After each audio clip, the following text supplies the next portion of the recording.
So I think I missed the descriptions of Astrid and Ilbrin's characters. Sorry. Yeah, that is fine. I'm gonna be playing Aurelia, a human paladin, and I just stuck her picture in the Discord. Sweet. Thank you. Um, I'm a Adonis, a Azamar monk. He is pretty tall, uh, completely bald, no hair, and he looks like he's angry all the time, but he's pretty relaxed and wants to help people. Man, you guys are boring. I wanted some like evil bastards, and you're like, "Oh, I'm a nice guy." I didn't have a lot of time. If I could have made an evil one, I would have. Yeah, that role came about a bit too late. It did. That's true. Next Next one. time. Yeah, next one.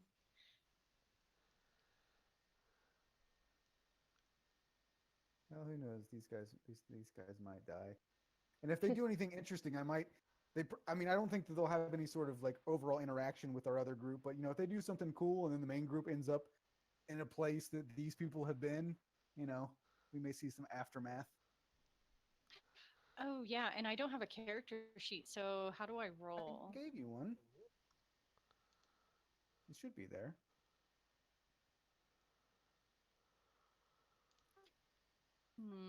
Looking. I mean, I can always just roll from what's on D&D Beyond and put it in, but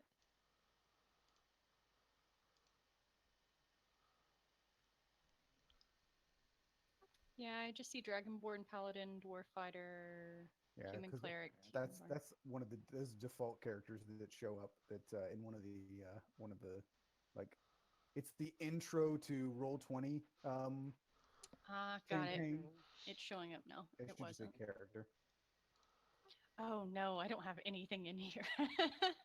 Holy crap. Okay. We may have to do this as we go along. Yeah, that's fine. I'm just trying to here too.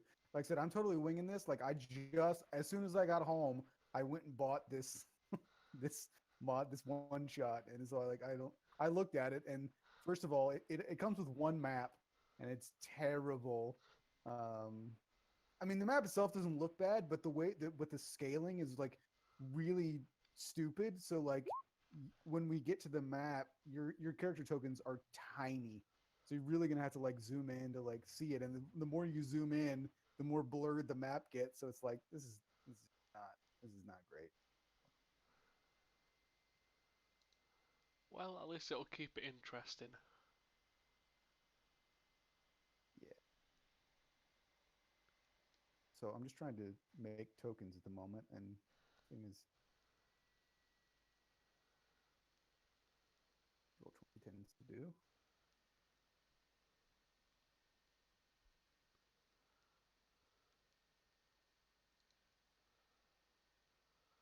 Yeah. So there was like, I was moving the picture around, and there's a picture of Ilbrin's character like over top of this map, and I couldn't get rid of it. But just refreshing the page seemed to make it go away. So.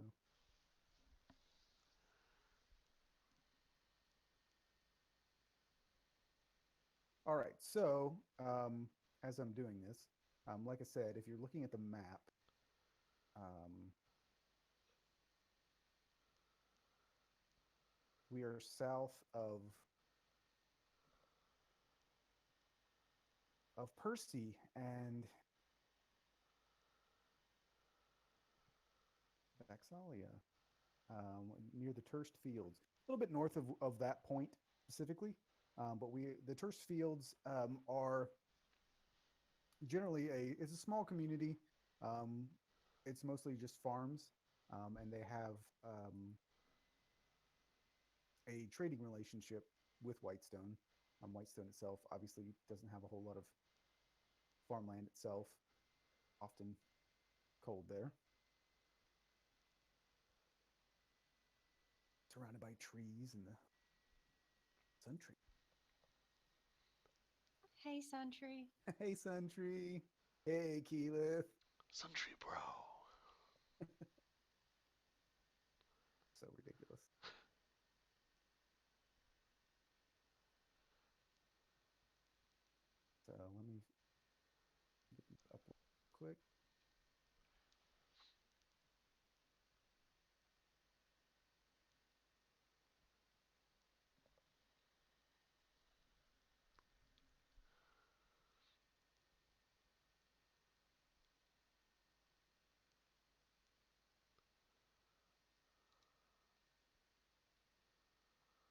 believe that the creatures that we're fighting are actually creatures that Vox Machina fought at some point. The name sounds familiar, but I don't remember like when or why they fought these creatures.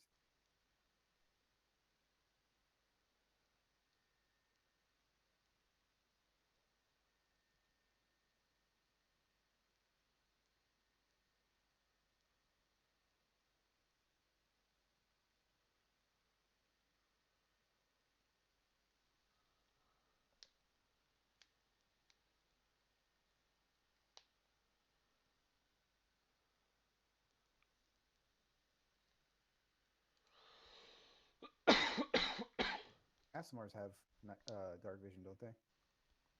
Yeah.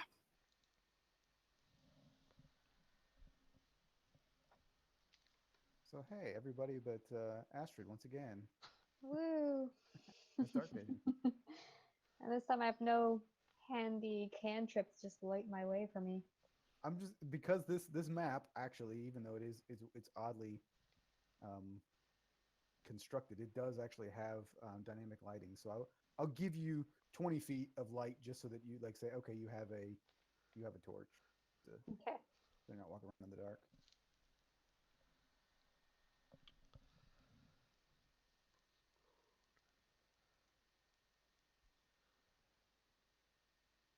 Yeah, I'm gonna forward the next time we have to do this. I'm gonna get rid of these stupid NPCs that they are these generic dwarf fighter and elf wizard that they put in here.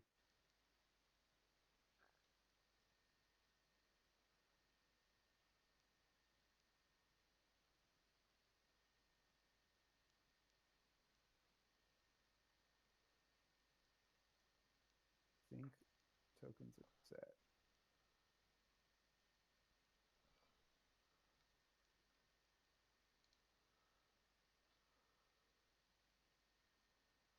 Find out. All right. So let me pull up all of our info. Wait.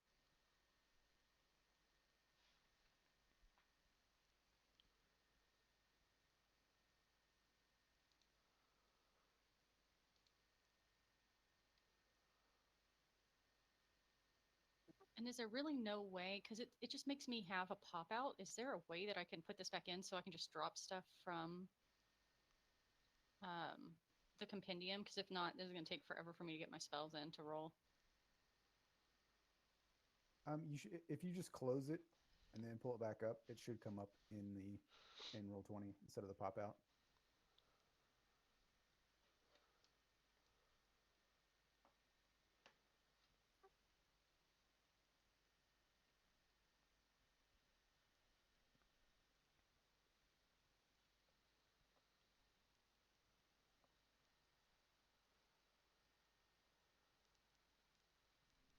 All right. So while you're doing that, we gonna read this lovely introduction here. So for the past 67 years, Wheat Winter Farm, a small farm part of the Turst Fields, has produced an essential survival tool for the town and also for trade of Whitestone, a unique strain of wheat that can survive the harsh winters in the area. However, the past few weeks, something has been terrorizing the livestock at Wheatwinter and the surrounding farms. Marcus Wheatwinter has defended his farm from goblins time and time again, but this time something is different, and he has put out a call for aid.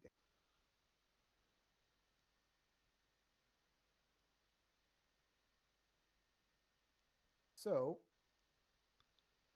for the purposes of this,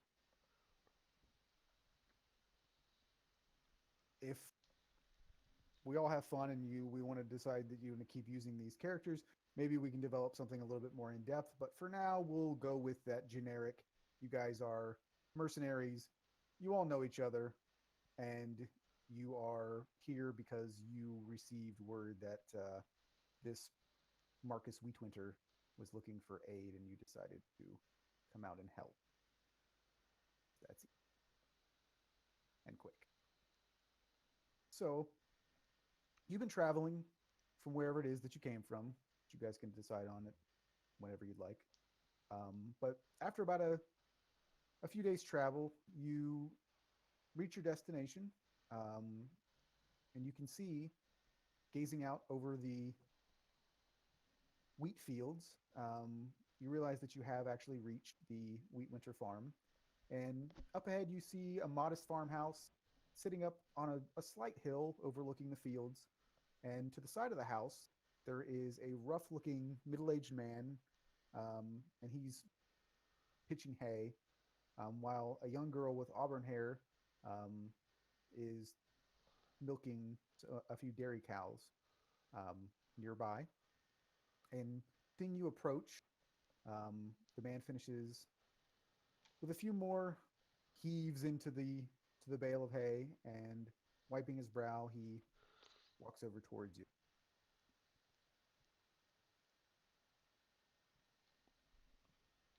And as he approaches, he recognizes some of you.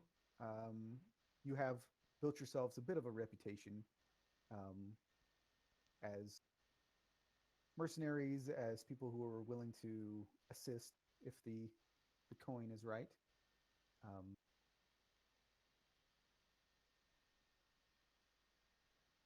when he approaches, he kind of has the assumption that you all have, that you were here because of his notice. So he's not taking them like, "Hey, who are you guys?" He has an idea of who you are and assumes that you're here to help him out. Um, so he just walks and kind of nods to you and waves.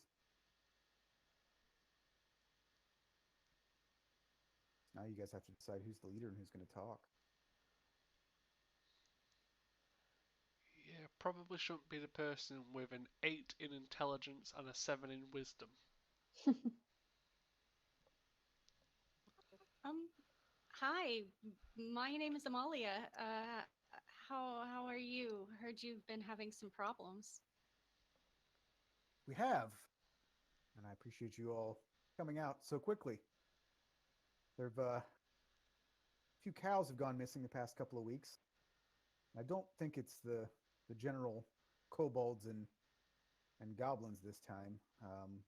Did see some very different looking tracks, and recently the patch of dirt that I noticed out by where the cattle are grazing seemed to have been disturbed a bit.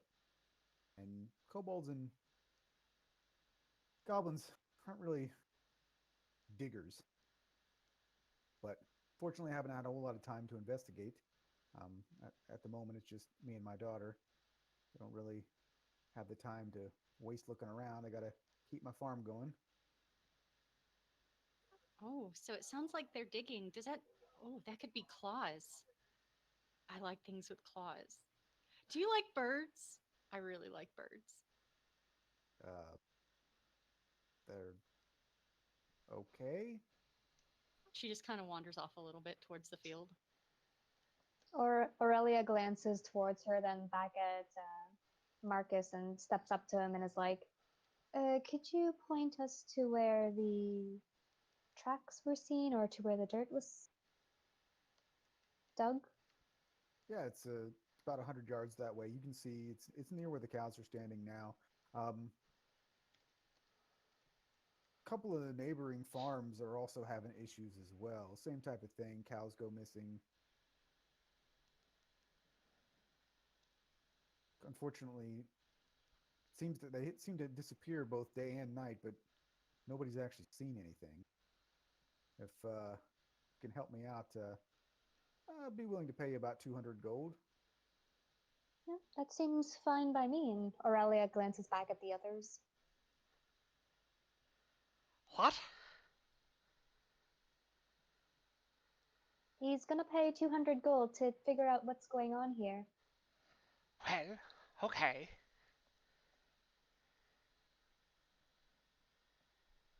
Well, it seems like we are in agreement.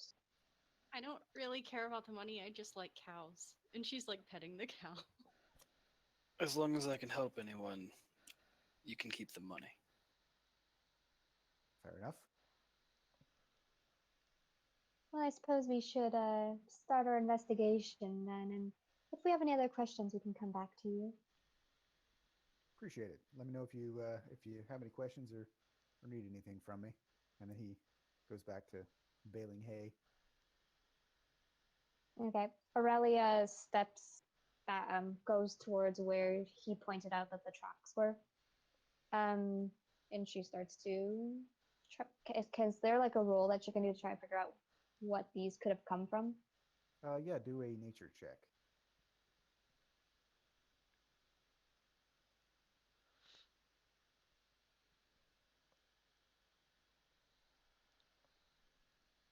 All right. So with that, um, you can't tell exactly what it is, but you do know that whatever it was that left the tracks and sort of this patch of earth is very large. And in addition to being very large, you notice that the tracks are from multiple creatures, so multiple large creatures. And can I tell like which way they've gone, or is it just like a muddled mess in that area? Yeah, it's kind of scattered, but what you do notice that it doesn't really seem to um, go off in any particular direction. It almost appears that like there's a bunch of tracks in the area, but they don't seem to lead anywhere specific. Like it doesn't go off to like, oh, they're going off to the south or anything. It's just like in this general area, there's a bunch of tracks. Yeah, well, that's strange. Does everyone else want to come and take a look? I'm technically over there. I'm just trying to fill out a couple spells. Yep, that's fine. I'll follow. I'm not listening. Staring at a cow. So you can do Oberon, if you want to do a nature or investigation check, whichever for. Well, they're both equally bad, so sounds about right. You concur with Aurelia's assessment that yes, appears to Yes, be large yes. creatures with multiple tracks. I'm actually curious if they've somehow dug their way in underground. She kind of just pokes her finger in one of the roughed up dirt areas. So okay, as you start digging in or poking at the ground where the dirt mound is, you notice that it kind of gives and it's a bit soft. And as you're doing that,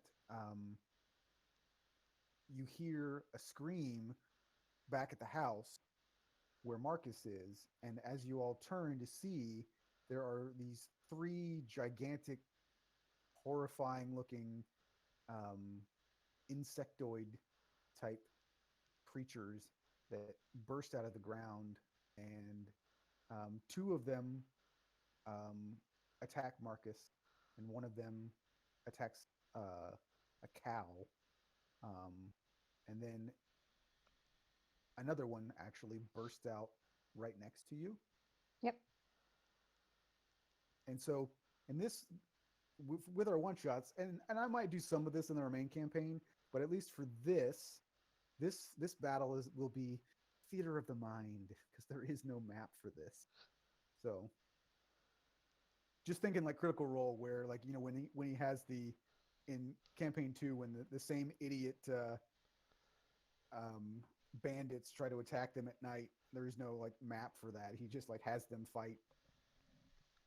I will also show you this. This is what you see coming out of the ground. Gross. Pretty gross, yeah. That is exactly what Aurelia says as well, or as she screams because she's surprised. All right, so with that, everybody can roll initiative.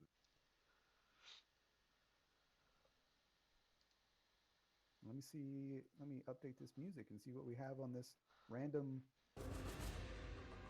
combat playlist that I just picked out of. Hey, it says playlist on it. Let me add that.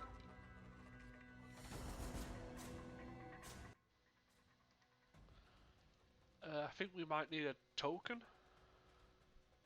Oh yeah. Okay. So let me. I can actually. Yeah, and I think my earth trimmer and ice knife may or may not work, but we'll see. Because they're not in the compendium.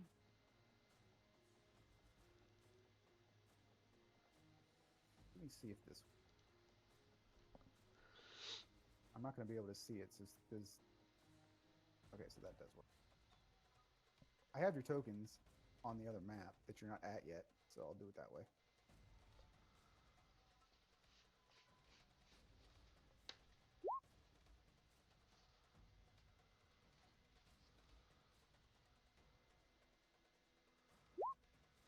Wow. I'm not rolling very good for you guys. Adonis has a +4 to initiative, and I rolled a 3. Ouch.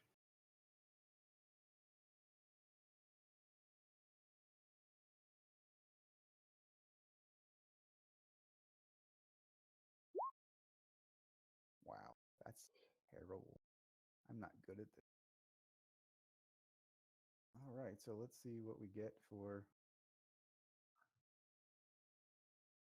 3 of these guys. 4 of these guys. Oh wow, that playlist consisted of one freaking song. Are you serious?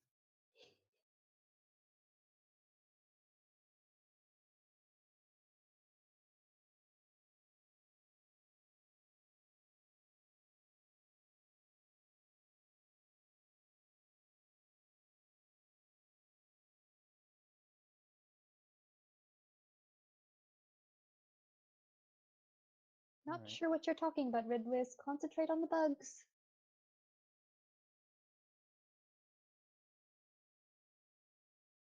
My scimitar and quarterstaff aren't showing up. Well, as a druid, if you're using those, you're probably in trouble. That's true, but just in case I'm in trouble. Wow.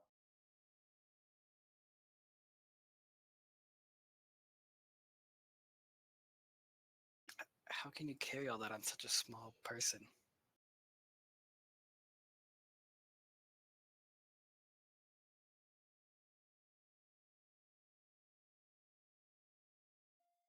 All right, so we're gonna have nice, relaxing combat music because I'm not gonna go find more.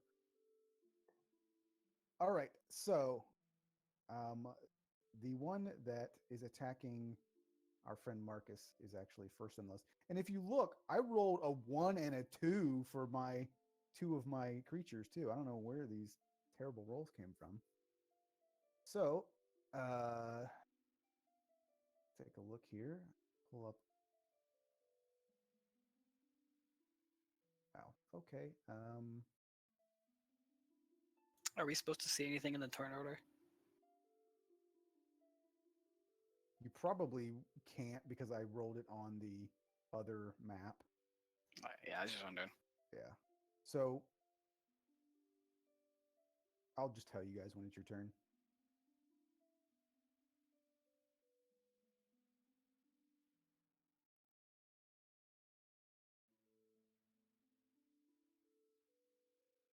So the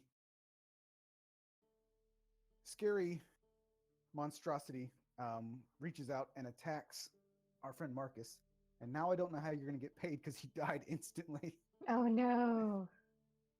He only had 4 hit points. So he's dead. His daughter is running away at the moment, and nothing is chasing her. So How far away are they? they're probably a good 75 yards away. Oh, yards. Yeah. Oh, uh-oh. So, Ridwis, it is your turn. So there is one next to you all.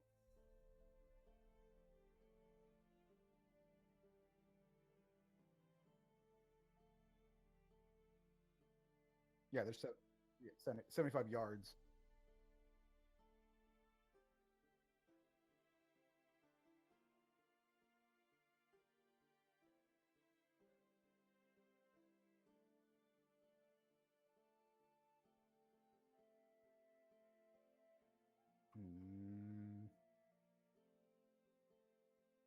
75 yards is 225 feet.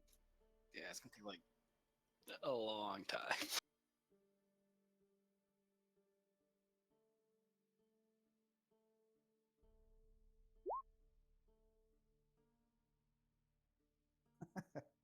Yes, the gnomish rage.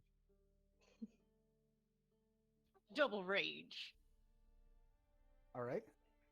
So you're raging.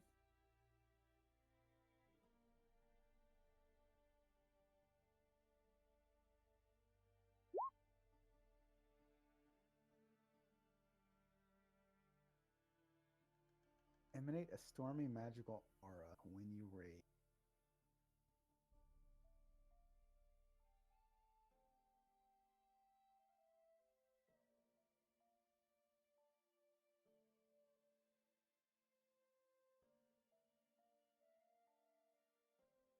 So this is everything? Well, then everybody, including the creature, needs to roll a dexterity saving throw.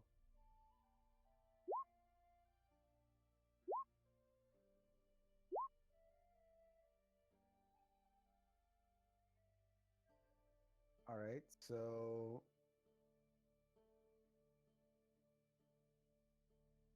Aurelia takes 6 points of damage. Everybody else takes 3. And I also take 6 because I failed.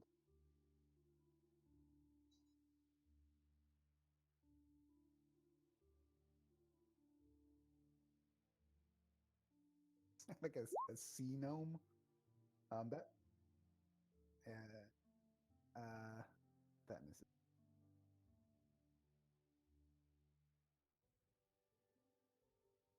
All right, so it is one of the other creature's turn, and the one that's attacking the cow, and it actually is going to. It grabs the cow and it actually pulls it underground.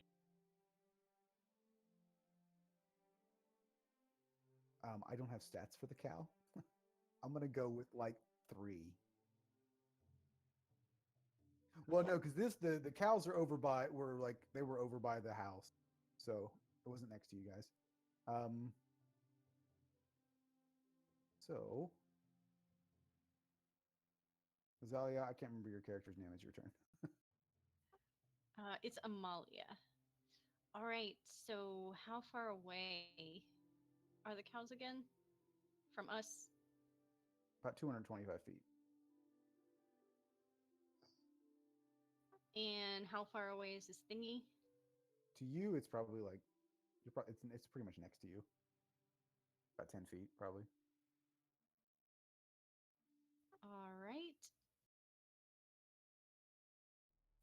I am going to cast Earth Tremor.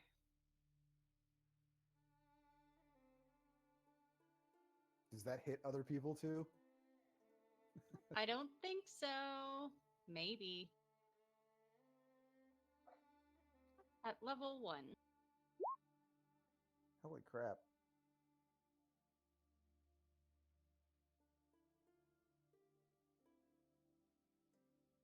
So it has to make a dex saving throw.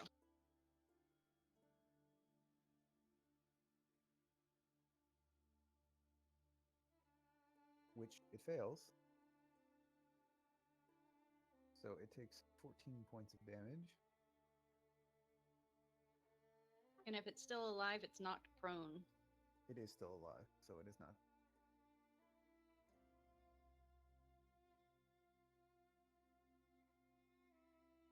All right.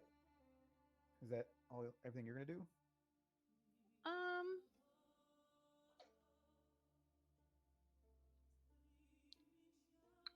Yep. All right, Aurelia, it is your turn. Okay. Aurelia kind of glances at Ridwis like, oh, this again, before just attacking with her longsword.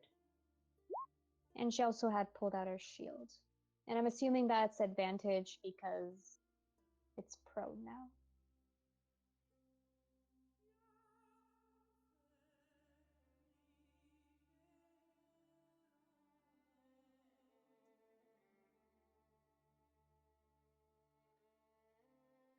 So actually, a 14 would have hit as well. Okay. All right, so it's points of damage. It is still up. there anything else you wanted to do? Nope, that's it. Adonis, it is your turn. You said this thing's like right next to us. Mm-hmm. I'll just crack him in the head with my staff.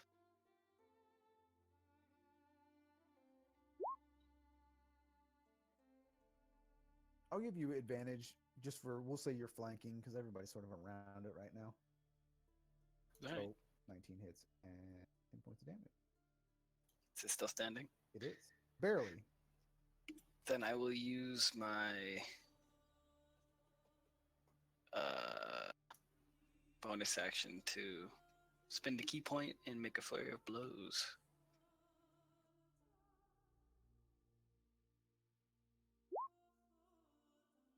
All right. 16 hits and 5 points of damage does kill it.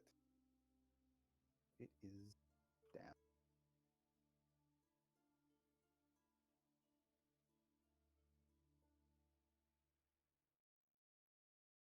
And he was the only one near us, right? Yep. And so there are currently 2 of them that you can still see. One of them burrowed underground with a cow, and the other 2, one of them killed Marcus, and the other one is near Marcus's body, but it is now their turn to do something. Can I use my 40 feet of movement to just get as close to them as possible? Yep. Still like 200 feet away, but it's better than nothing. So, as you take off running towards them, both of the creatures, they take Marcus's body and they also burrow underground.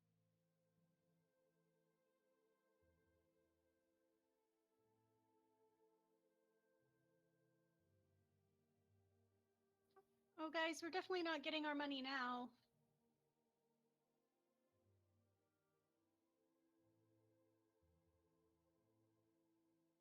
Well, we were supposed to get money, but I suppose that doesn't really matter anyway. I mean, if we find the bugs, kill them, farmers around here should be happy with that. Perhaps they will reward us then.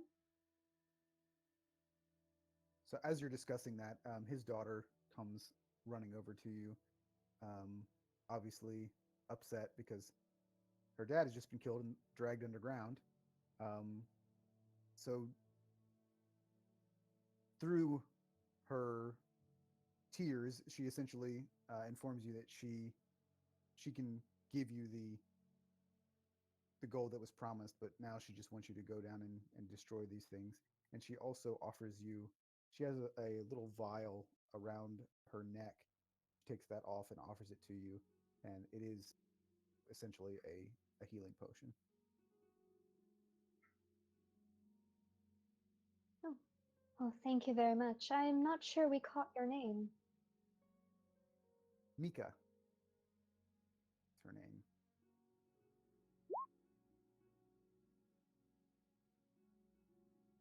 Oh, Mika, thank you. We will definitely be going down and seeing if we can destroy these bugs. Do any of you all know what they are? Or can I do a check as well to see if Aurelia knows? Yeah, it's whoever has the highest nature should roll for it, and then I can give you advantage with everybody helping. I have +4. I have 0. 0 for me. All right, so it's actually a high check. You don't know exactly what these things are. And that's not with advantage. Hold on. I didn't have advantage, disadvantage turned on. That's with advantage.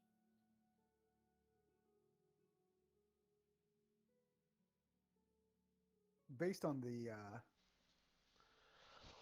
information that this one shot has given, they're requiring a DC of 25 to know what these things are. Poop. Yeah, but I'm actually 21. I mean 25 is a ridiculously high roll for characters that are level 3 in my opinion. So these are onkegs, which are spelled that. Which I vaguely remember Vox Machina fighting these. I don't. I could be wrong. I just feel like I've heard that from Mercer before. They just fought him in the last episode. Did they? Yeah. Was that what it Yeah. was? Okay. Yeah, Those it are so the was in things that were 2. killing their horses. So at least I'm not entirely crazy. I'm just really misremembering where I heard it from. Also, it was mentioned in when they were in Marquette.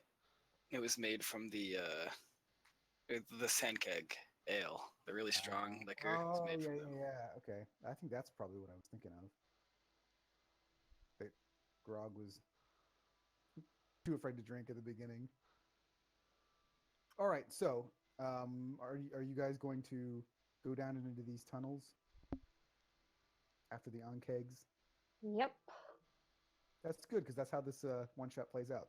I'm glad you decided to do that.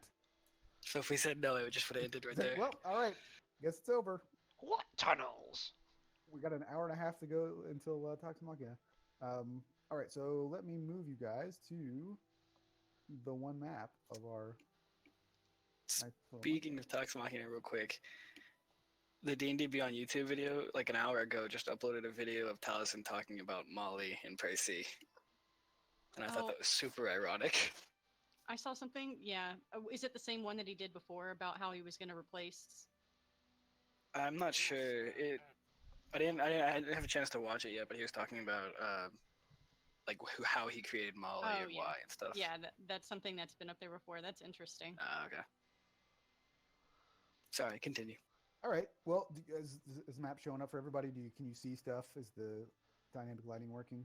Yes. I don't see anything. You have to I can scroll see it, but I far can't down. zoom in. Oh, do I have to zoom in probably? Yeah, I mean this map is goofy. I don't really know, like, cause it's the your tokens are tiny on this map.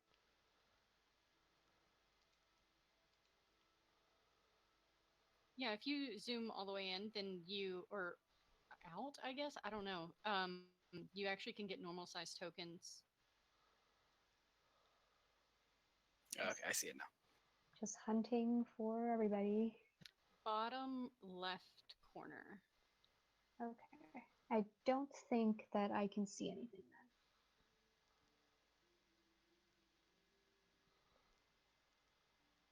Yep. All right. Oh, there we go. And Aurelia will light a torch too. See what she can see. So, as you get into the entrance of this, you can see that in front of you here is a relatively small open cavern chamber, and there are several tunnels that lead to. You can see to the behind you and to your south there are some smaller chambers and or tunnels, and then there is a larger tunnel off to your east.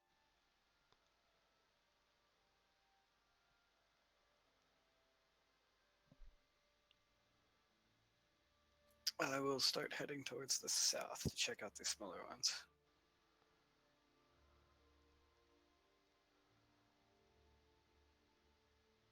Aurelia will follow. Okay, I'll follow. I'll go to the big tunnel. Don't stray too far now. What? Don't stray too far. So to your south, you'll see that the tunnels appear to end in dead ends. Um, th- what the what you remember Mark is talking about was that it was kobolds and goblins are frequenting the area quite a bit, and from what you can tell here, this appears to have been a mine of some sort, and you do have knowledge enough to know that kobolds are pretty big on mining.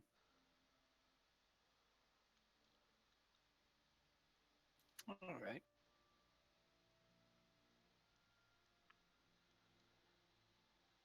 I guess I'll go catch up to Vidwis.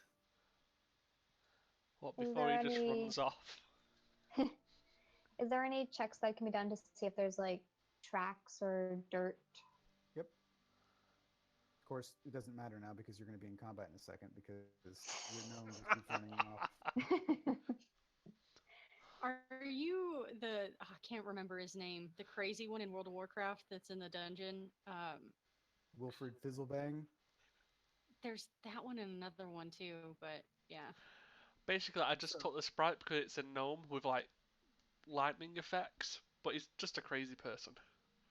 Oh, okay, makes sense. Just a crazy person. so as you enter this room,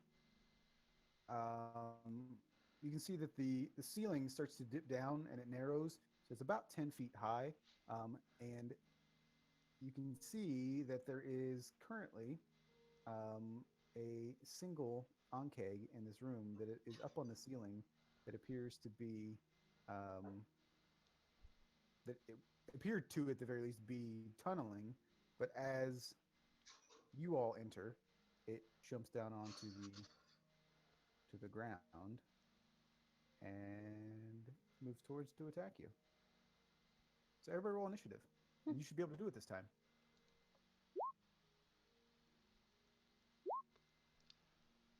That thing is larger than I thought it would Yeah, be. these are considered large creatures, large monstrosities, in fact.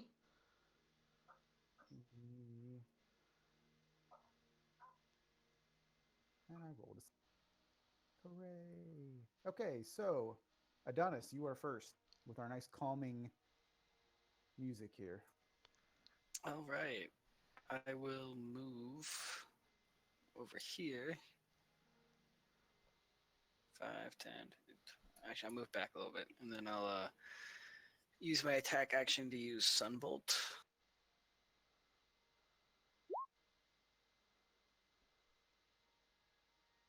which I am guessing misses. It does. 11 doesn't. Then I will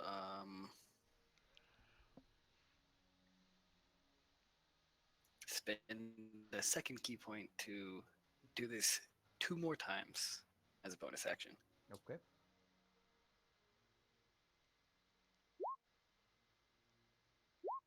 Three definitely hits. 14 also hit. You do 15 points of damage. And that's it for me. Right. It is the crazy gnome's turn.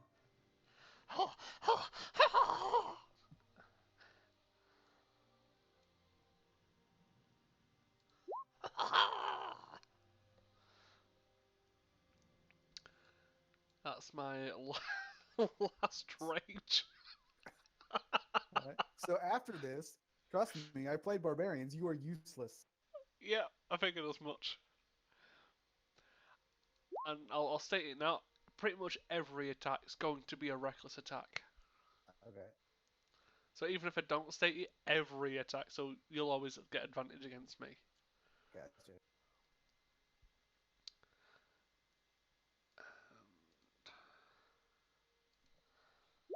Man, I wish I had. So I like Zalia. You know, I played a giant half orc barbarian. It's like I would love to have those two together. You have your crazy little gnome jumping off the orc's back. That would have been hilarious because Duma would have just been like, "What are you? Okay, whatever." Would have like kicked him out of the way. All right, so 14 hits, so 11 points of damage, and then your storm aura. What's the range on that? 10 feet. So 10 feet. just that one. I gotta roll. Save, which fail again. 16 points. All right. Amalia, it is your turn. Guys, should I try and shake the ground again? I'm wondering if this whole thing would cave in. Yes, do it! Perhaps not. Oh, oh, okay. Well, how about a bear? And I just turn into a brown bear. All right. So these rolls, I've got it in front of me, but these rolls are going to be done by the actual roll on here. I don't have the character sheet for it, but I have it. I have it in my lap right now. Yeah, that's fine. And I can set that up for next time. I can like give you a bear token and everything as well. Okay, so I start out with 34 hit points. My armor class AC is 11, just for your info. Speed is 40, and I can climb 30 feet. I am large as well. And I can do multi-attack, so that's what I'm going to do. I'm going to run up and do multi-attack, one bite, which is, I guess, a d20 plus 8.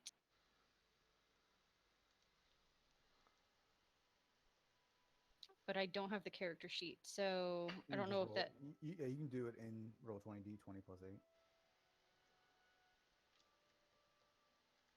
And then what's the damage? The damage is going to be 1d8 plus 4 because this was a bite, piercing.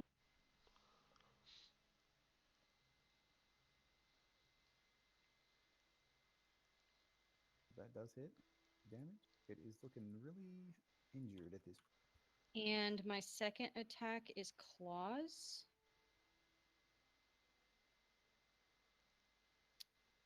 And, well, it actually says plus 5 to hit 11. What does that mean? One target hit equals 11. Okay, I'm new. It says plus 5 to hit, reach 5 feet, one target, hit 8, and then 1d8 plus 4. That 8 is just the average. Oh, okay, so it should have been plus 5 to hit. So do I just re-roll? Because I did, well, actually, what did I do? I did, The first d20 yeah, I did plus plus 8, 8. and it was supposed to So be it would plus have been a 5. 15. It still would have hit. Okay, so there's that. And then it will be 1d20 plus 5 again. That misses. Doesn't. Okay.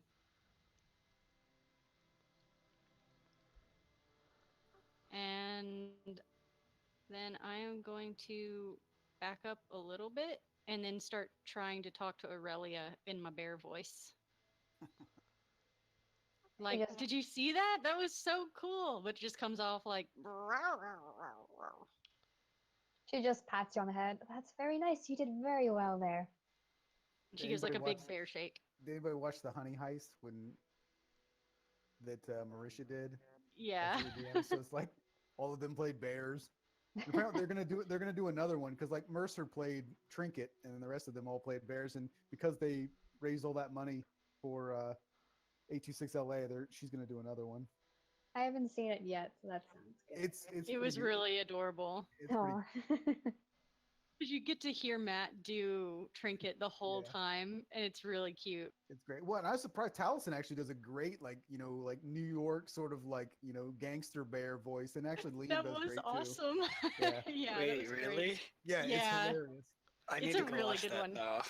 Yeah, Yeah, Liam and Taliesin do like New York gangster bears, and then actually Brian Foster plays it as well, and he's playing like a what was it? He played like a was it like a Panda, red wasn't it? red panda, I think. So he was like because Sam was actually a panda, an actual panda, and then I think he was either a red panda or he was like a raccoon or something. He wasn't like a real bear, like yeah, he was a red panda, but I think he thought that he was like part of the crew. yeah. I don't know. It was really funny. It was goofy. It was absolutely goofy. But all right, so it is now the Onkeg's turn, and it's going to move down here, and I have a 30-foot acid spray, so I'm going to hit both of you. It's in Do a I straight have line. a attack of opportunity? You do. It's a crit. And you miss. It would have been a crit. Every attack's a reckless. You don't get a reckless on your reaction. God damn it. And oh, so it wouldn't be an attack roll. Never mind. So let's see if this acid. So you guys need to roll a dexterity saving throw. Okay, so for me, I am not a dexterous person. my animal's dex is 10, so it would just be a straight d20, right? Or what is that? What would that be? That's just a straight d20. No modifier. Yep. Wow. I'm the most dexterous bear. So the good news is for you all, I rolled terribly. I actually rolled a 1 for my damage. So what Aurelia, you take 7 points of acid damage, and Malia, you take 3 points of Sweet. acid. Let me see. And there's no like poison or anything else. That's actually that attack is garbage. I'm not doing that anymore. All right, so Aurelia, it is your turn. Okay, Aurelia kind of like stares at with a deadpan expression. She's just been sprayed in the face with acid, and then will come there and attack with her longsword. And you miss. Wah.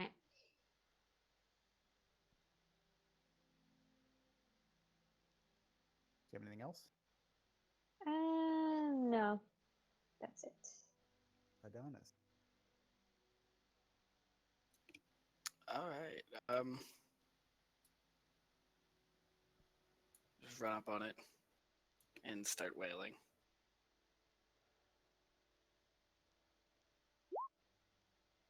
All right. So with that first hit, you smash it into bug pieces. Gross. So it's a lot of bug pieces. All right. So that is the end of that round of combat.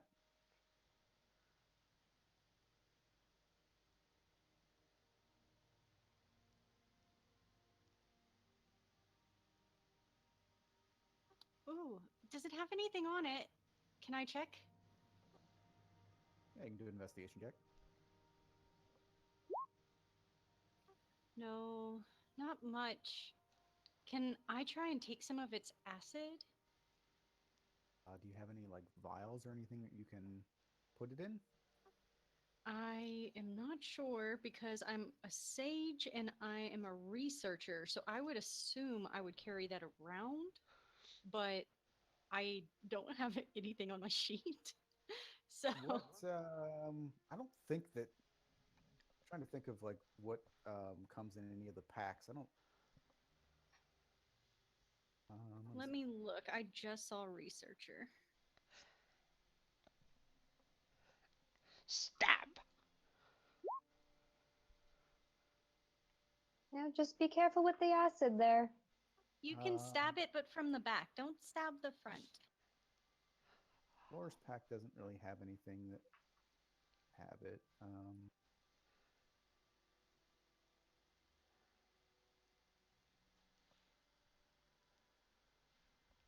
So is your background researcher? Is that what that is? Well, what I was looking at was sage as my background, and then researcher, and of course, maybe I should just not do that So because sage is a bottle of black ink, a quill, small knife, letter from a dead colleague posing a question you have not been able to answer, set of common clothes, and a belt pouch containing 10 gold. yeah, and there was a subclass Yeah, underneath feature that. researcher. Yeah. When you attempt to recall a piece of lore, if you do not know that information, you often know where and from or whom you can attain it from. Usually Okay. this information is in the library, Scriptorium University. So basically it's, I don't know what that is, but I know someone who does. Okay. Well, then that may not be where I go. This was very preliminary. Okay. Well, then, does anyone else have any vials? Then I do not. The most I have is a pot, and she pulls out a pot. Oh, you guys wouldn't understand me at all. I am a bear. Oh, that's true. And I'm just kind of stepping on it a little bit. Ridgewist just stares at you and goes, "Stop!" And then no one else can answer me, so I'm just going to start like kicking it and like picking it up and trying to shake it like a bear would. So you're just like a homicidal Kiri here, just stabbing things, like poking dead bodies. Yes. Aurelia steps back so that she won't get splashed by any more acid. I'm just celebrating with one of those like things where a big bear picks up the thing that it killed and just kind of has fun smushing it around and then throws it. All right. Well, this is a fun group. Aurelia turned into like the straight man of the group. Yep, you're like that leader that has to keep all the children in check here. So, you now have 3 different routes that you could take. There is a tunnel to your east, there is a tunnel to your north, basically, and then a tunnel here to your south. All right, Ridwis, which way do you want to? Oh, he's already gone. I'll catch up. Hey.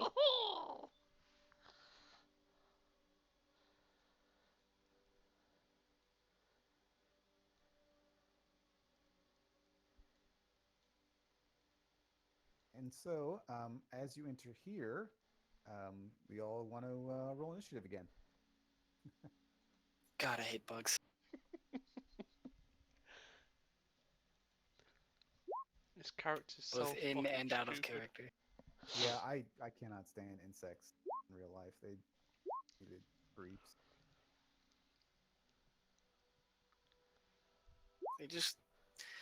They look so weird. Sorry, I rolled with advantage still on, and then I re-rolled, and it was terrible.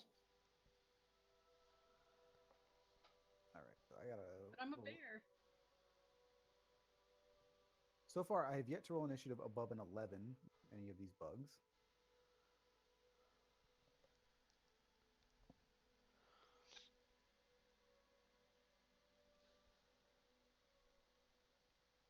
As you are currently in here, you see there is a onkeg, and then there are 3 smaller ones. Ooh, I rolled a 12. Well, you guys all rolled badly too, so okay. All right, so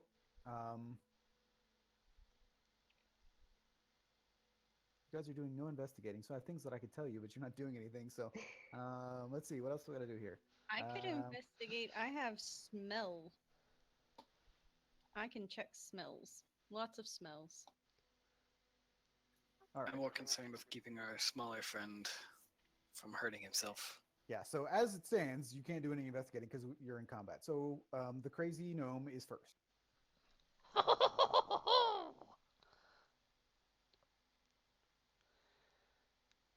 So you can see that these green things on the ground here do appear to be eggs. I would like to recklessly, because I no longer have rage, Yes. throw my trident at the one here. All right.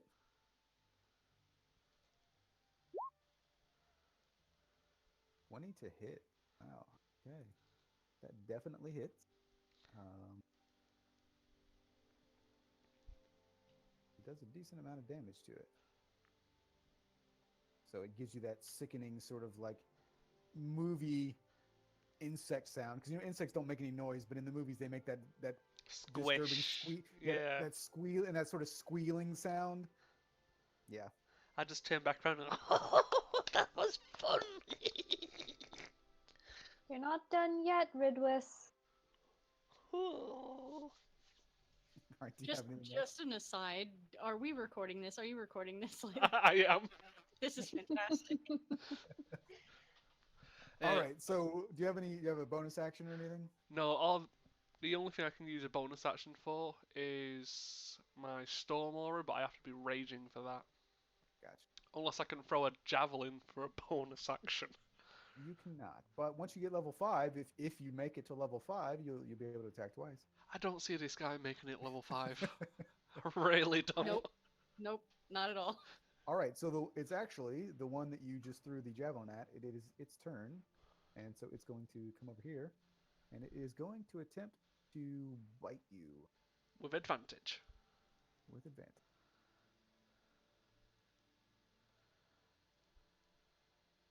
Okay. So I rolled a 12, and then I rolled a 1 actually. Um, it was a 5 to hit because you got a +4, but I rolled a 1, so it misses you. I assume. I assume your AC is higher than 12. It is 14.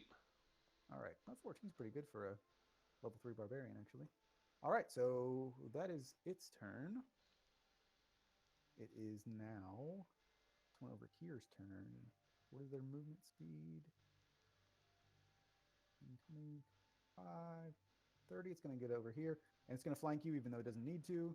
And it is also going to attempt to bite you. That is a 21 to hit. You take 6 points. Well, no, you're not raging, so you do. You take 6 points of slashing damage and 1 point of acid damage. So 7 total. Yep. And it is your turn, Adonis. All right. Move right there and use another. Actually, I'm gonna move to this one and hit the one there with my sunbolt. Okay.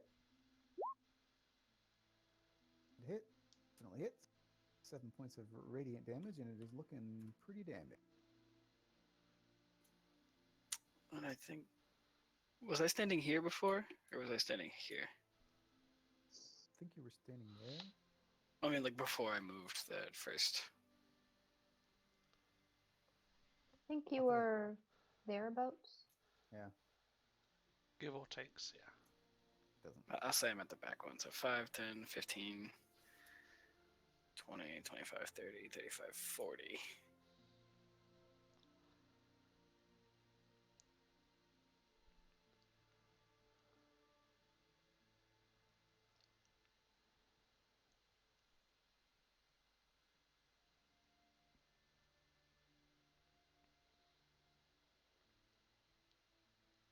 All right. So is that your turn? Sorry. I'm trying to figure out if that sunbolt counts as a regular attack for using my bonus action to attack with unarmed or not. I've never seen Sunbolt before. Actually. I don't know Well, what because originally I can use sunbolt as an attack, and if I want to spend a key point, I can do it again twice as bonus action.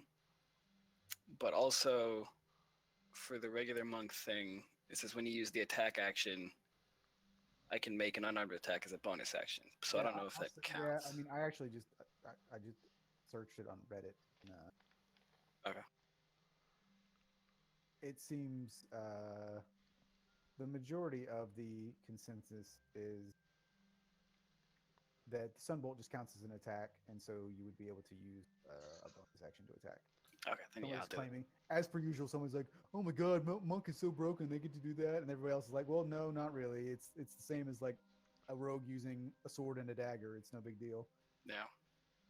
All right, then I'll just unarmed strike it with my elbow, And that misses. and that's it for me. And I mean, I'm willing to let you guys be like super like. I'm gonna be lenient with all that stuff, and also like if you guys want to do like crazy like attacks and stuff, because I'm probably gonna make the enemies in this one a lot more difficult than I would do in the other one, just because I don't really. Hopefully, you all don't care as much if you die, and at least we'll get that part of it out of the way. We'll all get the satisfaction of somebody dying, and it won't be like, oh my God, we played this character for like 300 hours and now they're dead. Oh no, the crazy gnome died. Yeah, and then you're like, all right, I'll just roll somebody else. All right, so it is now this one's turn, and it is going to come down here and attack the crazy gnome. So it's going to try and bite you as well. Actually, you know what? It has also it doesn't have acid spray. This is a hatchling. This has acid spew. I'm gonna try that. So you need to roll a dexterity saving throw, Nope. which you fail. Now let me. This does not roll the damage, so I need to roll 2d4. So you take 6 points of acid damage, Sweet. and that is its turn. And now it is the big boy's turn, and he can move 30 feet. He has movement to get down here, and he is going to attempt to attack Donna. So bite, and actually um, well, he misses you. So what I was about to say makes no difference. I rolled another freaking 1. Oh no. All their spindly legs on that slippery stuff Yeah, down here. disappointing. Um, actually, I didn't realize that the big ones, when they attack, um, you also have to roll a dexterity saving throw, or you're grappled by them If they hit. if they hit. But I missed, so it doesn't matter. But that last one that you guys were fighting should have been doing that. So Aurelia, it is your turn. Okay, I'm gonna come closer so I can actually see what's going on now. Because you have 20 feet of vision when everybody else has 60. I still don't see what's going. Oh, there's everybody. Okay.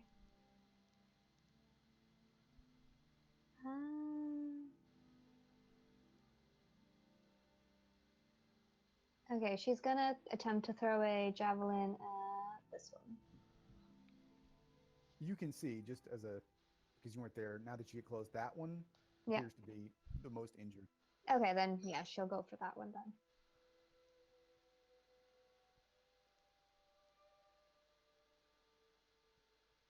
And just a moment, my javelins disappeared. There we go. 13 does not hit. She is not having a good day. So it's a little bit dark. You had a hard time seeing, and then it comes up close, and then you're kind of surprised by the fact that there are like 4 of them surrounding everybody, and you kind of just and toss it, and it goes over its head. And that's it. All right. So Amalia, it is now your turn.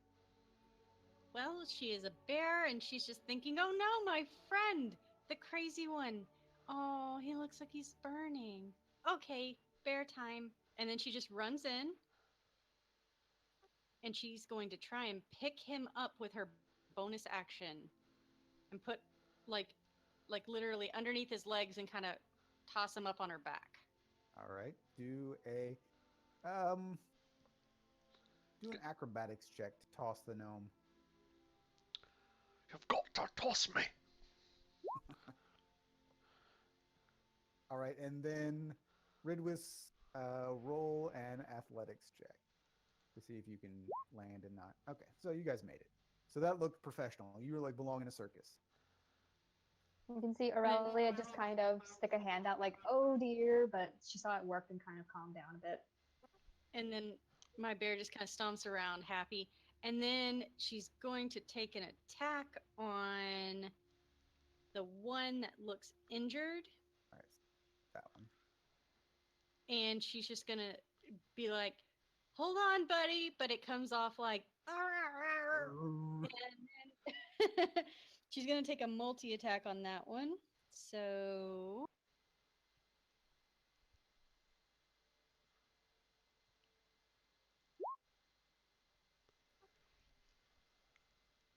So that definitely hits. That hits, and 1d8 plus 4. I mean, unless you roll terribly. Wow, you did roll terribly. But I did. That was enough for it to be killed. So that one is down. Okay, and then she's going to turn around to the one on her upper right on the screen and do the swipe attack.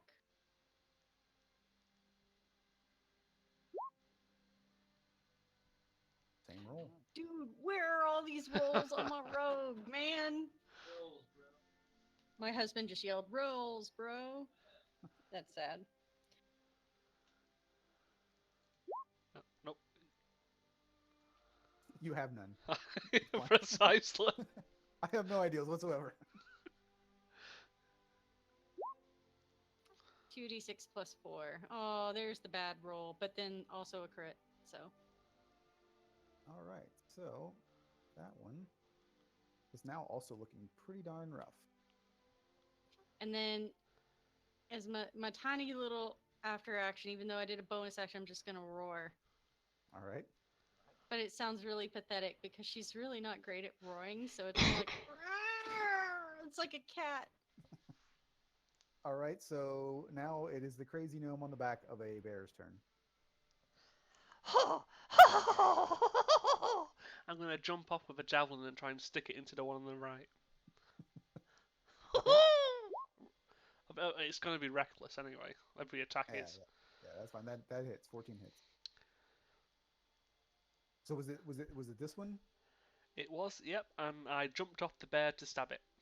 Okay, well, it had 7 hit points. You did 7 points of damage, so you murder it with your jump off the bear. And I'm now down a javelin. Because it's stuck in the ground.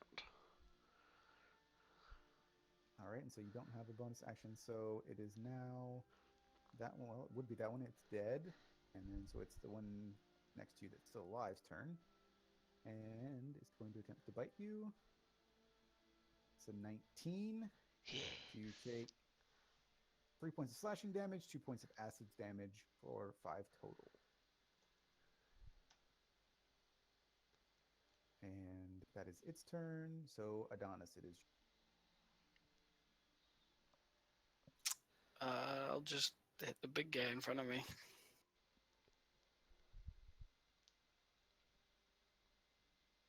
21 hits, 9 points of bludgeoning damage.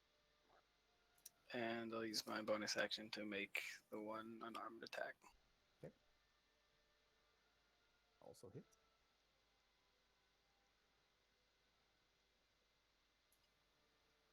All right. And that's it for me. Okay, so that one's turn, but it's dead. So that one, and now it's the big boy. All right, so it's going to hopefully hit you this time and attempt to grapple you as well. 24 to hit. Yep. So you take 9 points of damage, and you have to roll a dexterity saving throw. Beat a 13. What you do? So take the damage, but you are not grappled. That hurt.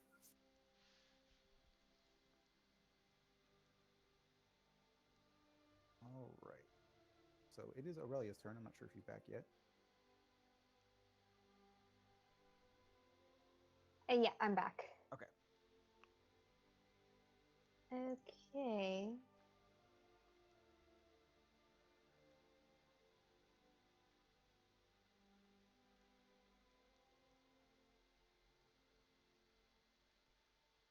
Actually, she's gonna go on.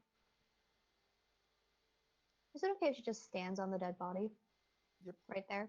That's fine. Okay, she's gonna go for this big one here. With her long sword. Finally hit something. He does. And yeah, why not? Do a Smite. yes, a smite as well. Oh, I have Yeah, to do it. you have to roll a 2d8. I think you can set that up, but Whoops. actually maybe not. I don't think I was able to set that up for my my paladin. Okay. So an extra 10. Damage. All right, so that's a lot of damage there. It is Actually, I still think up. you can. You can do extra attack and put in the 2d8 if it. I mean, it'll roll it anyway, even if it doesn't hit, but it should separate it on the chart. Yeah. The only issue with that is the divine smite is like it's not really. It's like a spell that you can add to an attack at the end. So it's like you don't really okay. want it to happen every time. We can set Okay. it as other damage on like a racial feat or just a general feat, and it should do it there.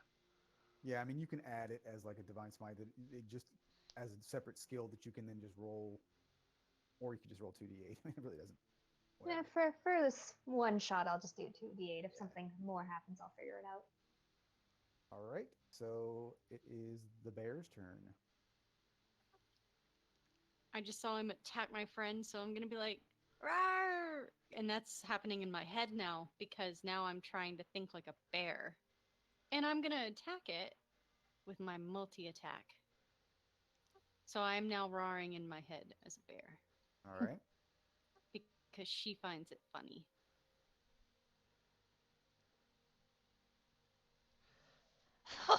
Bear. So a 15 hits.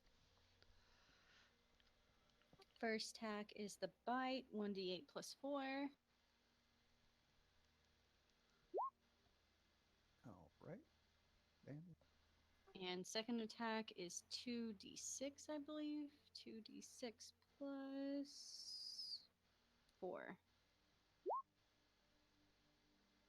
All right. Well, it had exactly 12 hit points. You guys are nailing them right at the exact amount. So that one is dead.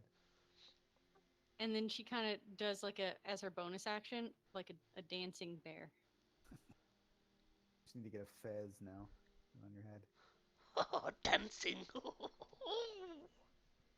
And they're All just right. over there kind of like dancing. And he's really happy about it. And she's really cool about this whole It's gonna thing. be so happening. sad when one of these two dies, right? So it is the No, gnome. not if it's him, because then I can just eat him. And then he will always be with me. All right. So there is only one creature left. It is the big boy. Oh, where's my trident? Oh, there it is. And I run to behind Aurelia, pull my trident from between her legs because it'll stuck in the corpse, Oh, yes. and I would like to strike from. Oh no, I probably won't be able to strike from behind her.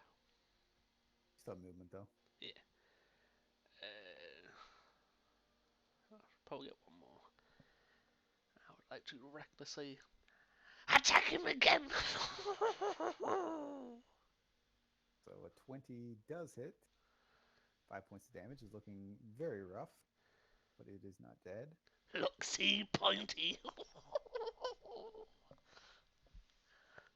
Right? Adonis, it is your turn.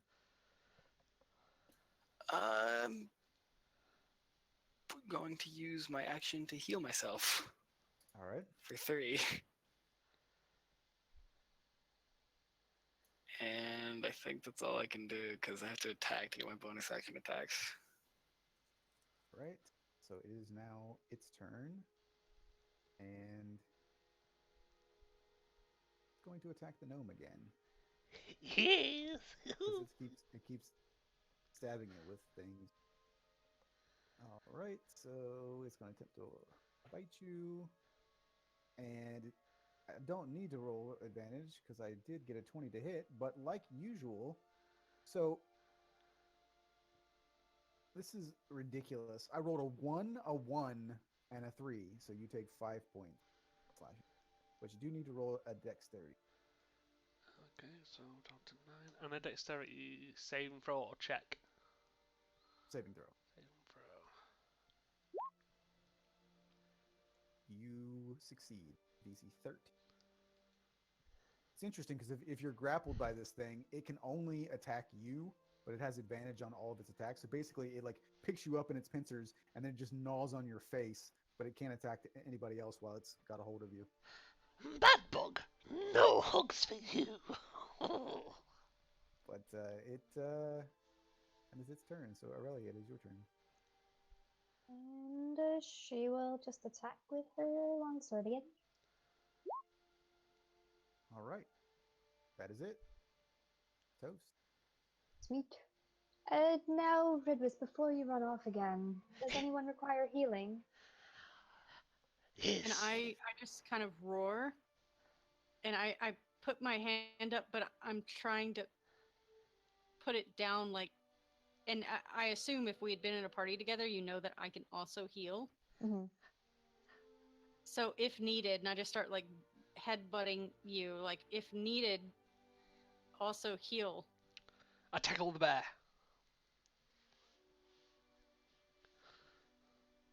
You are you trying to tackle me? Yes, oh bear. And I just kind of put my legs up and I start like batting you around, but like softly, like happy, like oh tummy scratches with a gnome. I'm fine being down here. It's fine. To her, this is really cool.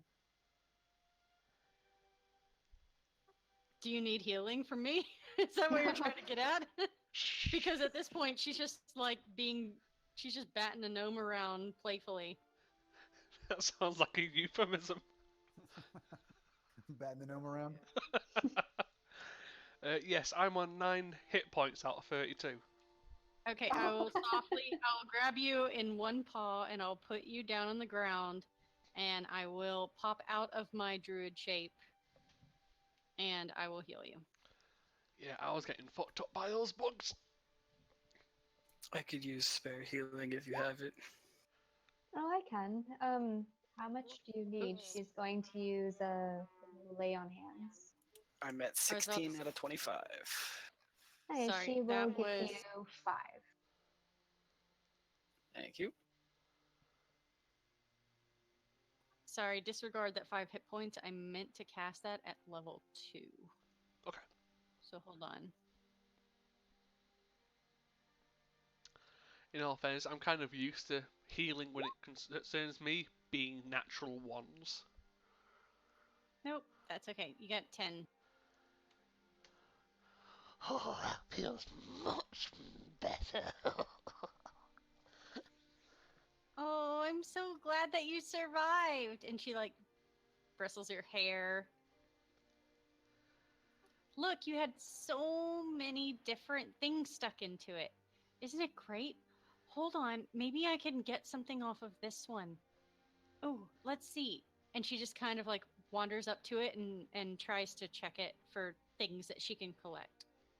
Um, while she's doing that, Aurelia's going to grab her javelin and then can she just look around and see if she sees any traps while they're busy with this?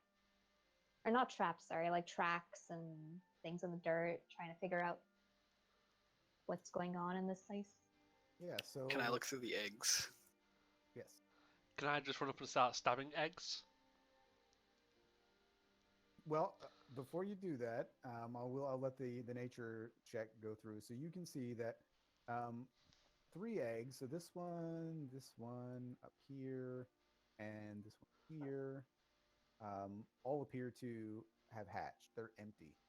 The other ones, so this one and here, and then there are actually 2 off to the side, which you may or not be able to see. There are 2 over to the east, and they do appear to still have eggs or creatures in them, and so the eggs themselves are kind of like pulsating in kind of a disgusting sort of alien type way. The ones near Adonis? One of them, this one, appears to be or has one in it, and then there's the one back here has one in it, and then there are 2 more off to the east over here that also have bugs in them. So with the nature check of 15, even though you weren't specifically looking for it, you can gather the fact that if you mess with those, they're just going to come out and attack you. Ooh, guys, there's live ones in there.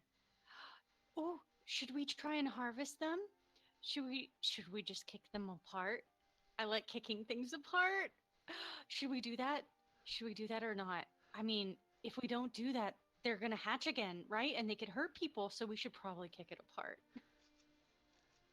Well, And if we kick them, would they get out? Oh yeah, definitely. They'll get out, but they're gonna get out one way or the other, right? So we should probably kick it apart, and then we can just stab it before it knows what's happening, right? And so maybe, we're at advantage here. Like it's just in a thing, and we can just kick it and kill it, right? much better than leaving them here and just hatching later. Because that poor girl, she just lost her father. And I mean, if we let these things out, we may not get our gold, right? And so, yeah, I mean, maybe kick it apart. There's Oh, two of them. There's one over near Adonis, and then there's one near Crazy Pants. Okay, Well, so this one's actually dead because he just stabbed with a trident. So oh, good job. Okay, the other one is still there. We should probably. yeah, Oh, no, that one's dead too. okay, good job. That's the see. This guy knows what's going on. All right, onward and upward, guys. So, Oh so, dear. so you kill that one too. You only have 5 hit points in there, and you kill that one. So you trident and just stab both of stab it through the eggs, and they're all dead. Yep. This is the best murder hobo scenario. So in addition to all of the now murdered bugs, you do see that there's some the bugs that you did fight appear to have been eating the cow that you saw taken. So there is some like blood and beef strewn about the cavern here. Oh no, poor cow.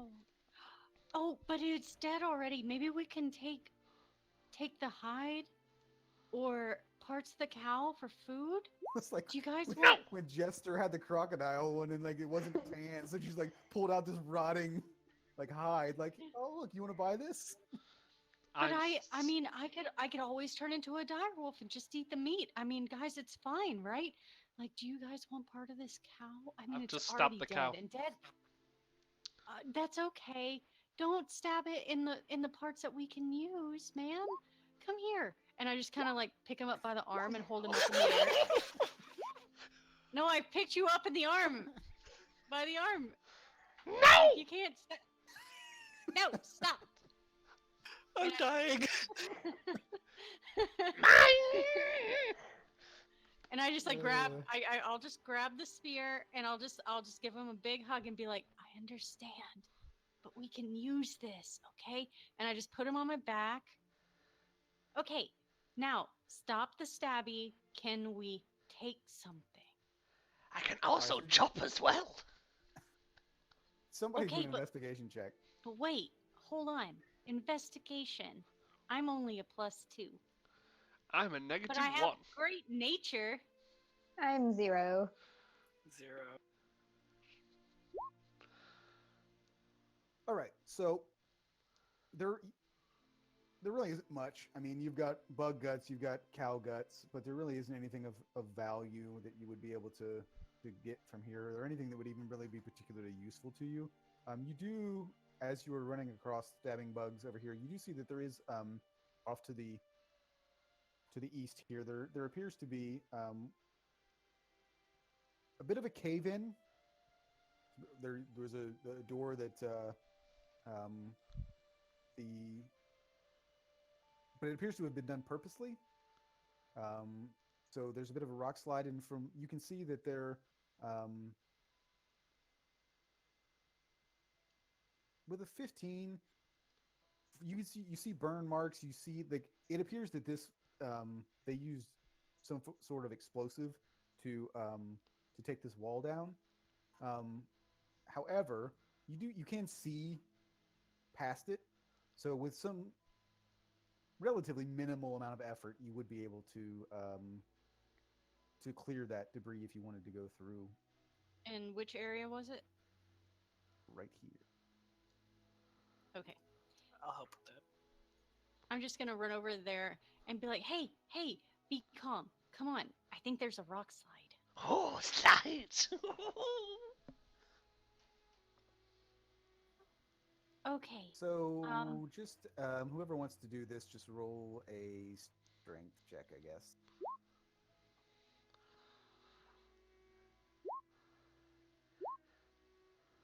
I'm not very strong. You're a And I'm bear. holding a crazy gnome. No, I'm not a bear anymore. Okay.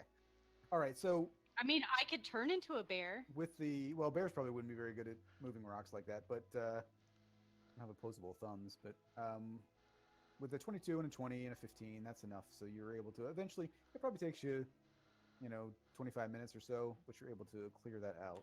moving stones like I'm a dog digging. I kept you on my shoulders. You were just throwing pebbles. What? No. So, as you all enter the room, everybody who's entering the room here, so everybody's in here, so don't move any further, but everybody roll a perception check.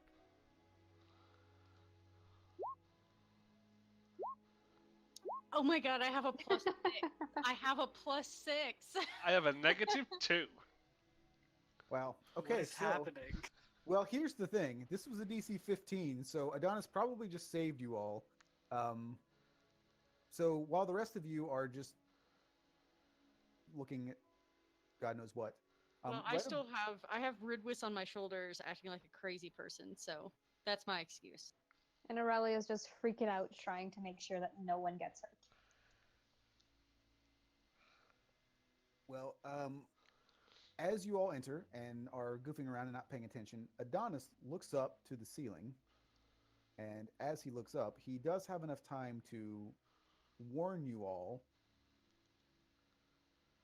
as from the ceiling drops down a gelatinous cube. Oh, Out of the way!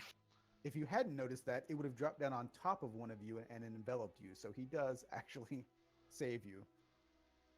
So, once again, we're all going to roll initiative. Okay, and the beast I can turn into can't have swim or fly speed.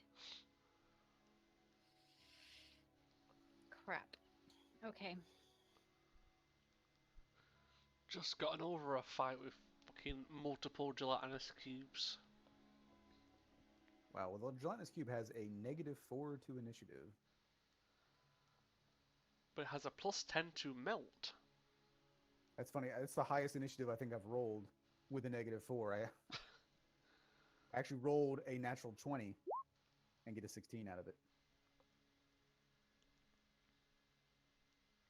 So, Adonis, the one who noticed it falling down, does get to go first.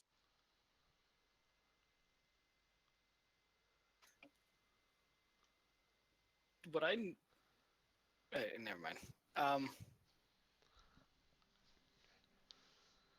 Yeah, I guess I'll just start whacking it. Not much else I can do.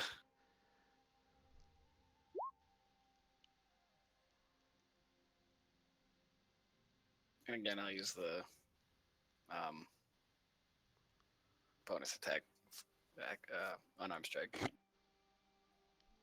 Right, this actually, they both hit.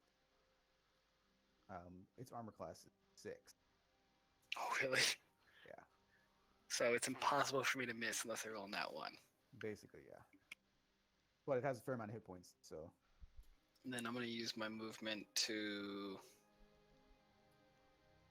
go away. Question.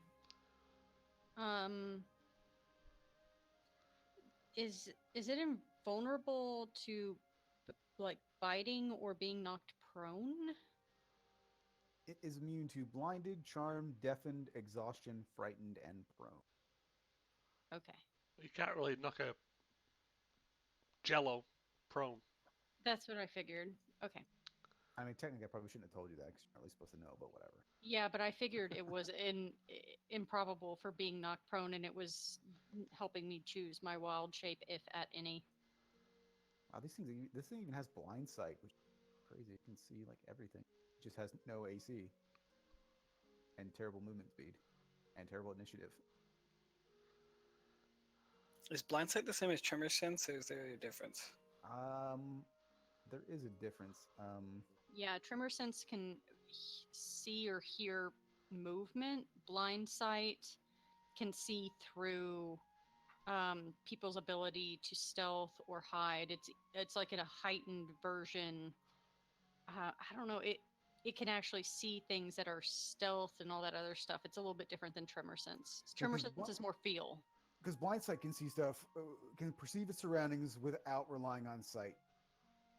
creatures without eyes, such as oozes, have this. So it's basically they can see in every direction without actually being able having to. You can't blind them because they don't have eyes. They can just sense everything. Essentially, is what blind sight is. So, like, if I'm flying, someone with tremor sense can't see me, I believe so. Yeah, but the blind sight still could. correct. Okay. So it is the crazy gnome's turn.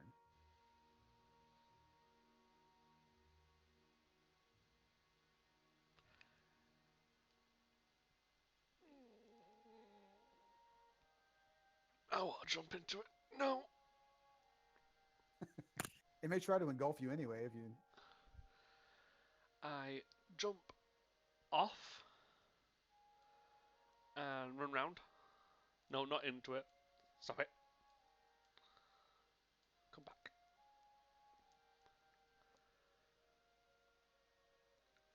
Obviously, it's going to be a reckless again.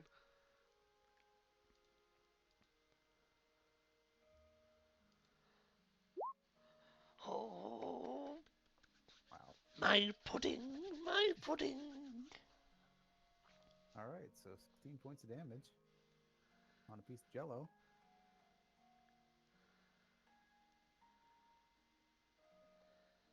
That's all I can do. All right, it is the cube's turn.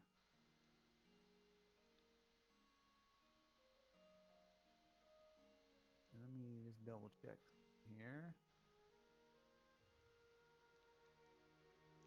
So first it's going to attempt to attack you.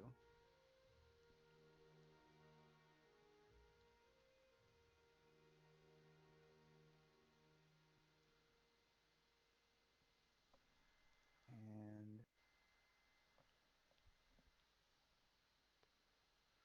so it is 15 to hit.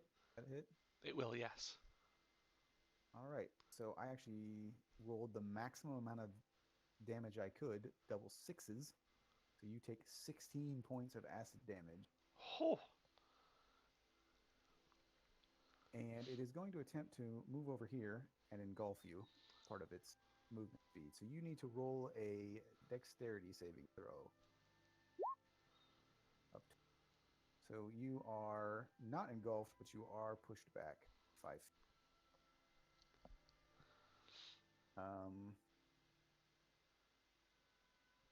If you hadn't saved, you would be dead.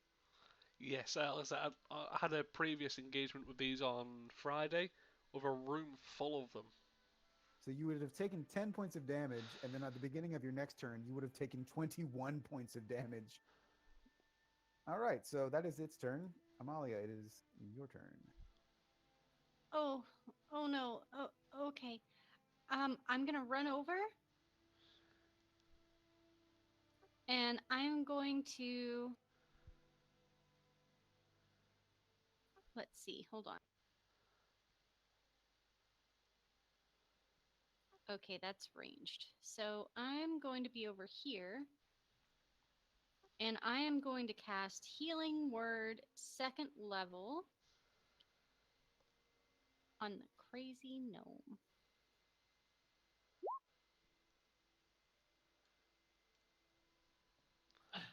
Oh, be careful. Just be careful. That thing can eat you. Okay. And then I'm going to cast Ice Knife on the cube. Okay. Oh, that doesn't work.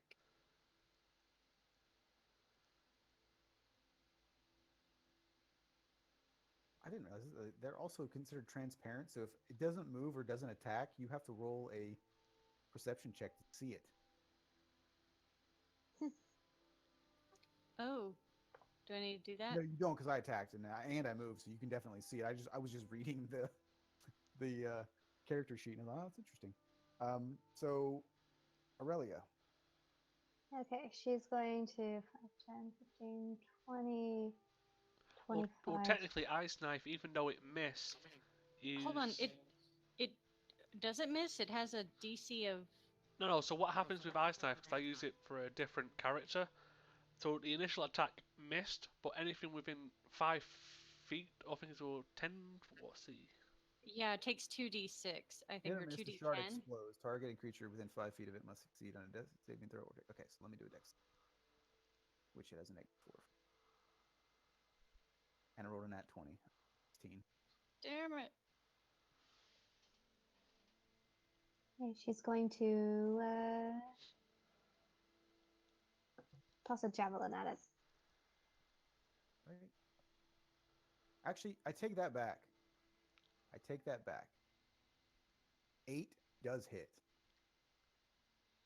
Oh, 8 does hit? 8 does hit. So Oh yeah, you were saying the. yeah, it takes 13 points of damage. Yeah, I forgot that it had. I wasn't paying attention to it. I've just never done So- anything that had an 8 hit. Okay, and it takes that, but it still saved its dex saving Still throw. save yeah, still save that.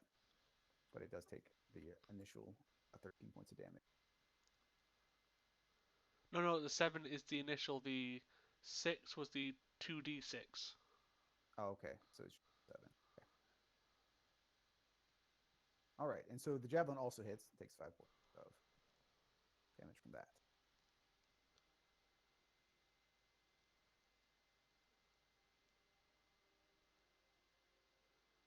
Did you have anything else on that? Oh, sorry, nope. Okay. So Adonis. Not wanting to get swallowed, I'm going to sunbolt it from here. All right. Hit. Damage. And I'm going to move over here. That's it. All right. Ridwis.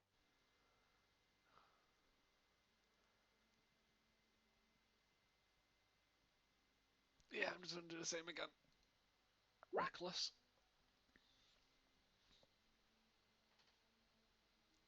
Now you didn't need it, but points of damage. Yeah, 4 points, and I've got no healing potions, no nothing apart from my explorer's pack. I'm gonna stand here. I mean, you can move. It'd take an attack of opportunity, but you still try to get away from it. No. Okay. Well, it is its turn, and it will attempt to attack you first. And I think would have just a straight roll because I've got this.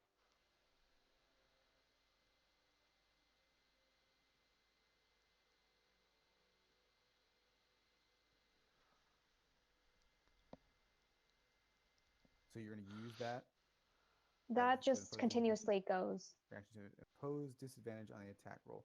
To be wielding a shield, which you are. So it doesn't have advantage anyway. So it is. Oh well, it doesn't even make any difference. My first roll was a 1, Okay. but he's still going to try and move. And so you need another DC, or it's a dexterity saving throw DC. You got to beat 12, which you do. So you get pushed back another 5 feet. Why is my lunch trying to eat me?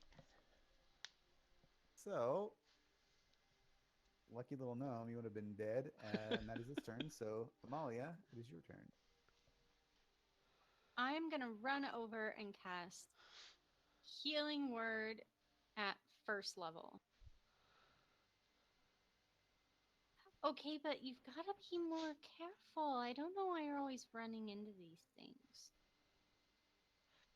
Because it's fun. And then I am going to,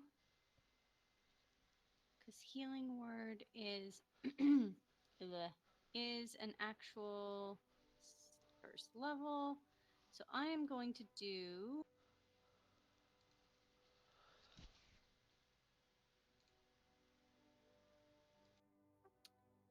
no, Healing Word is a bonus action. So I'm going to attack it with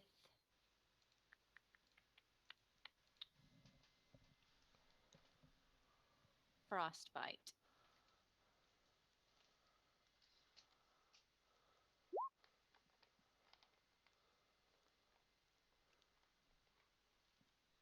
Roll. has a +5 to that. And I don't think the DC is right on that. The DC should be my spell level, which is Doesn't matter. I failed it anyway. I rolled, 16. I rolled a 7, so 13 points. So 8 cold damage. All right. You can't tell if it's a piece of ooze, so you can't really tell how damaged it is. And then, are we doing flanking rules? Yeah. Then I'm just gonna scoot around behind it and try and tell him to push out of the way. Go, go! What are you doing here? He's gonna eat you. What? No, it's gonna be fun. Ooh. And then I move over there, and then I'm done. All right. Aurelia, turn. Okay. So is he technically, or is the cube technically flanked now?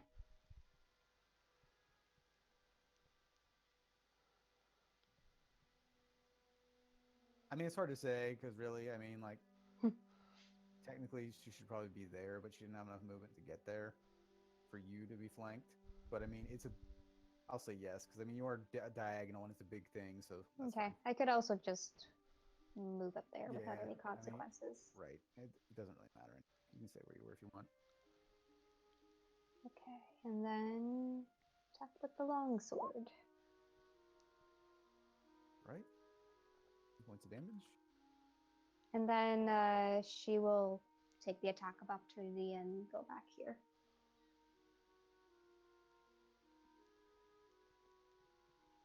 $15 to hit. Nope. All right. Adonis.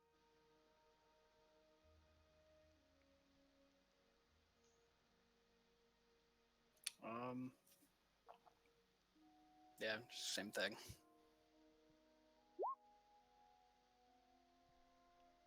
Points.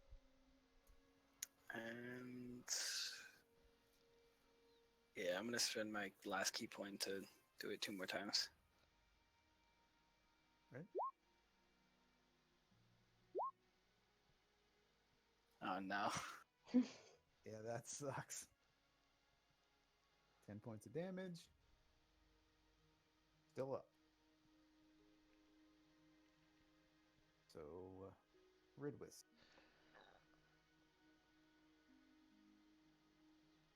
I'm gonna carve you up and have you for pudding.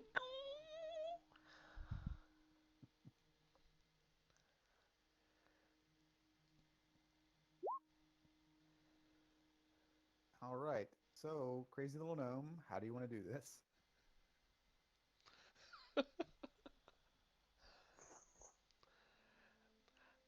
I would like to pole vault whilst laughing maniacally into the jello.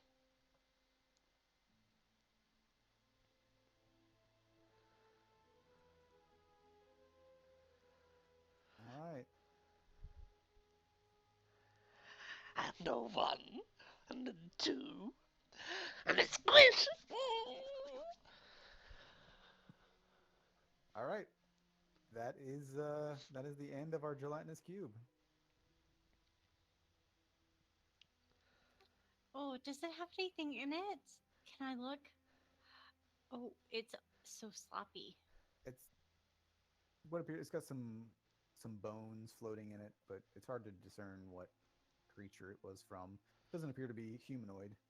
Can I take the bones? Sure. I'll build a skeleton one day, you guys. I promise. And then we'll make it dance. That's a lovely thought there. Sure, it'll be wonderful. I'm feeling a little tired. Oh no. And I run over and I just pick him up. It's okay, buddy. It's okay. You're so small. Hey, have you ever spent time in a forest? I love forests. Can I tell you about the trees? And I just kind of start whispering to him and just like coddling him. I start mouthing to the other two, help me, she's crazy. And then I'm just like, no, shh. Yeah, she As just I starts like rocking cover. her back and forth. as I like cover his mouth and be like, "It's okay, it's okay. I'm here now. It's fine." Oh, he's so happy. He's so happy. This is great. Where are we going next, you guys? This guy is awesome and crazy, and I love him. Hey, hey, you're so tiny.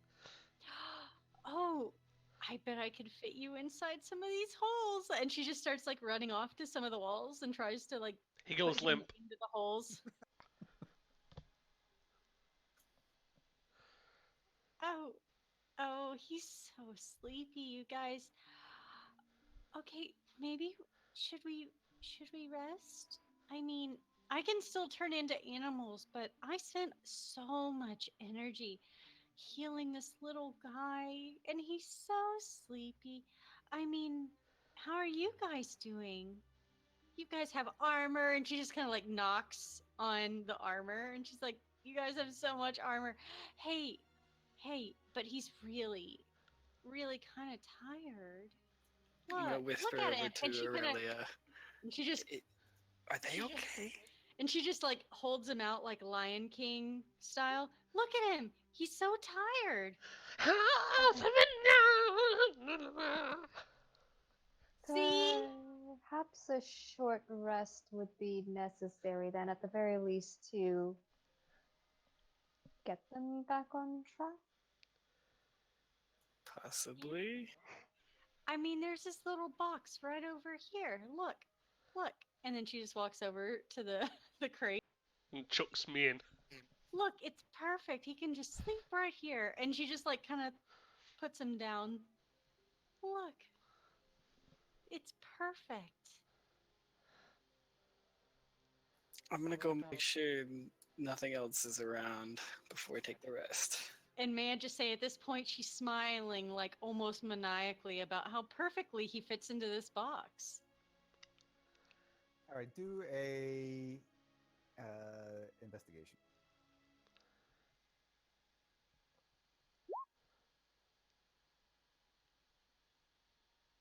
So you see that for the most part, there is this. You see there's a mine cart that is empty except for the gnome in it, and the tunnel down here does appear to be collapsed, and it does not appear that it's something to be able to clear. The rest of the room seems very clean. Even the sandstone, like on the ground and on the walls, seems to be very smooth and clean as well. And so there is a bit of like what appears to be kind of a slime, which you gathers from the cube. But you also gather that this cube has probably been in this room for a very long time, and that it appears to be why everything is relatively clean. Is because the cube essentially acts like a vacuum cleaner as it's going around this chamber for years and years and years, just basically sucking up any debris. Yeah. But there doesn't appear to be anything of value or anything that would lead you to believe that this wouldn't be a safe place. Well, everything seems pretty clear if you want to take a short rest. Yes, please. Oh, please. Oh, you Then just sleep now. Cute little thing. Look, you have your own bed. Okay, I'll just sleep over here by the rocks because I like to talk to them. They're my friends. She's crazy.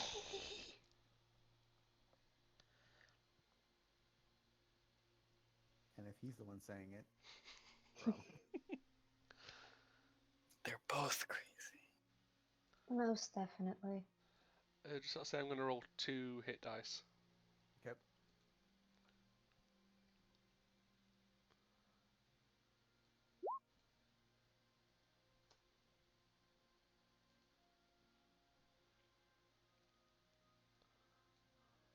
I did not mean to roll all three.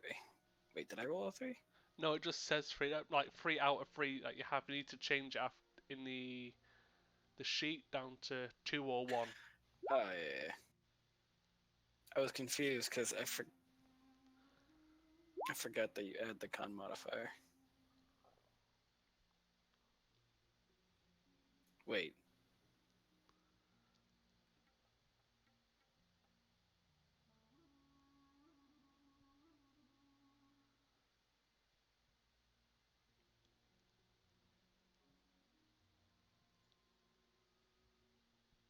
I don't think yours is rolling right.